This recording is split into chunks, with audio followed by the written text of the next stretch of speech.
എന്ന് പറഞ്ഞു കേട്ടിട്ടില്ലേ? ദാ അതിന്റെ ഒരു നേർക്കാഴ്ചയാണ് ഈ കാണുന്നത്.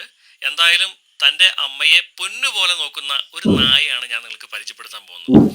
ഇന്നലെ രാത്രിയാണെന്ന് തോന്നുന്നു. ദാ ഈ കൊമ്പനാട് ജംഗ്ഷനില് അമ്മ വന്നിട്ട് എവിടെയാണ് എങ്ങനെയാണെന്ന് ചോദിച്ചിട്ടൊന്നും ഒരു ഐഡിയയും ഇല്ല അമ്മയ്ക്ക്. ഓർമ്മയുടെ ഒരു ചെറിയ പ്രശ്നമുണ്ട്.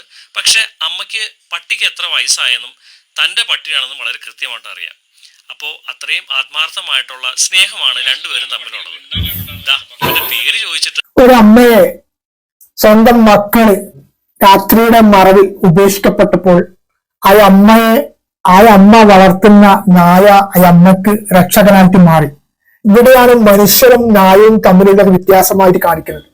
ഞാനിപ്പോ നേരത്തെ അതിന്റെ ആമുഖത്തിൽ പരാമർശിക്കുന്ന വിഷയം പോലെ തന്നെ ഒരു നായക്ക് നമ്മൾ കുറച്ച് ഭക്ഷണം കൊടുത്തു കഴിഞ്ഞാൽ അതിന്റെ നന്ദി ആ നായയുടെ ജീവിതകാലം മുഴുവനും ആ മനുഷ്യരോട് കാണിക്കുന്ന. നേരെ മറിച്ച് മനുഷ്യന്മാർക്ക് എത്ര നല്ലൊരു ഉപകാരം ചെയ്തു കൊടുത്തു കഴിഞ്ഞാലും അത് ഏറെ നാൾ കഴിയുന്നതിന് മുമ്പ് തന്നെ അത് മറന്നുപോയി ആ ഉപകാരം ചെയ്ത വ്യക്തിയെ ഉപദ്രവിക്കുന്ന തരത്തിലേക്കാണ് പോകുക. ആ അമ്മയ്ക്ക് മക്കളുണ്ടാവാം. 10 മാസം പള്ളിയിൽ ചുമന്ന് വേദനകൾ സഹിച്ച് പ്രസവിച്ചിട്ടുള്ള മക്കളുണ്ടാവാം. ആ മക്കളൊക്കെ അമ്മയെ ഉപേക്ഷിച്ചപ്പോഴും അമ്മ ഒരു നേരത്തെ ആഹാരം കൊടുത്ത നായയാണ് അമ്മക്ക് രക്ഷകനായിട്ട് മാറിയിട്ടുള്ളത്. ആ മൃഗത്തിന്റെ നന്ദി പോലും ചില മനുഷ്യന്മാർക്ക് ഇല്ല എന്നത് അത് എത്രക്കും വേദനാജനകമായിട്ടുള്ള ഒരു കാര്യമാണ്.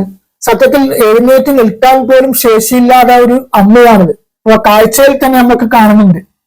അപ്പൊ അത്രത്തോളം എഴുന്നേറ്റ് നിൽക്കാൻ പോലും ശേഷിയില്ലാത്ത ഒരു അമ്മ എങ്ങനെ അവിടെ എത്തി എന്നതിൽ സാമാന്യ ബുദ്ധി കൊണ്ട് ചിന്തിച്ചാൽ നമുക്ക് മനസ്സിലാക്കിയെടുക്കാൻ പറ്റും. അത് ആരെങ്കിലും അവിടെ കൊണ്ടുപോയി തള്ളിയത് കൊണ്ട് മാത്രമാണ് അമ്മ അവിടെ എത്തിപ്പെട്ടത്.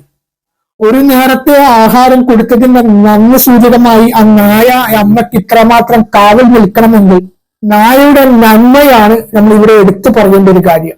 ആ മനസ്സിനെ ഏറെ ദുഃഖിപ്പിക്കുകയും വേദനിപ്പിക്കുന്നുണ്ടെങ്കിൽ തന്നെ ആ നായ അമ്മയോട് കാണിക്കുന്ന സ്നേഹത്തിന് മുമ്പിൽ മനുഷ്യരായ നമ്മൾ തീർച്ചയായിട്ടും നമിച്ചിരിക്കുകയാണ്.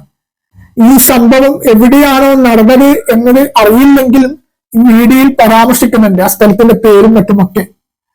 ഇപ്പോൾ ആ അമ്മ ഒരു വൃദ്ധസദനത്തിലേക്ക് മാറ്റിയിരിക്കുകയാണ് അവിടുത്തെ അധികാരികൾ. ആ അമ്മയെ ഈ അവസ്ഥയിലേക്ക് എത്തിച്ചത് അമ്മയുടെ മക്കളാണെങ്കിൽ തീർച്ചയായിട്ടും ആ മക്കളെയും കൂടി ശിക്ഷിക്കുന്ന രീതിയിലേക്ക് നമ്മുടെ അധികാരികൾ എത്തണം എന്നാണ് ഈ അവസരത്തിൽ ആവശ്യപ്പെടാറ്.